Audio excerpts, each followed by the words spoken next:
ମିସଆପ୍ରୋପ୍ରିଏସନ୍ amount ବହୁତ ଅଧିକ ଥିଲା।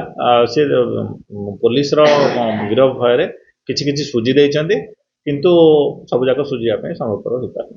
ଘସିପୁରା ଥାନାରେ Debashish Mohanty manager, Bharat financial inclusion limited Shalpada ବ୍ରାଞ୍ଚରୁ ସେ ଆସି ଘସିପୁରା ଥାନାରେ ଗୋଟେ ରିପୋର୍ଟ କରିଥିଲେ। এই ରିଲେଟେଡରେ ଘସିପୁରା ଥାନା କେସ୍ ନମ୍ବର 57/26 ଗୋଟେ କେସ୍ ରୁଜୁ କରାଯାଇଥିଲା।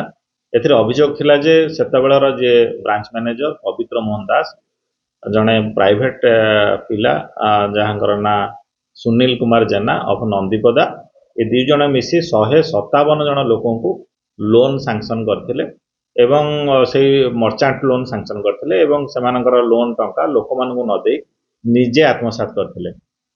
ପରବର୍ତ୍ତୀ ସମୟରେ ଆମେ এই କେସ୍ ସଂକ୍ରାନ୍ତରେ ନନ୍ଦିପଦାର ସୁନୀଲ କୁମାର ଜେନାଙ୍କୁ ଗିରଫ କରିଥିଲୁ।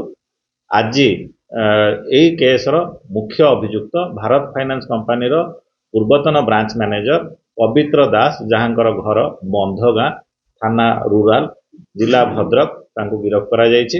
ଏଥିରେ ସମୁଦାୟ ମିସଆପ୍ରୋପ୍ରିଏସନ୍ ମନି ହେଉଛି 36 ଲକ୍ଷ ଟଙ୍କା ଏବଂ କିଛି ଲୋକଙ୍କର ଟଙ୍କାକୁ ଏମାନେ ନିଜେ ମଧ୍ୟ ସୁଜି ଦେଇଛନ୍ତି, କାହିଁକିନା ଧରା ପଡ଼ିଯିବା ଭୟରେ କିଛି ସୁଜି ଦେଇଛନ୍ତି।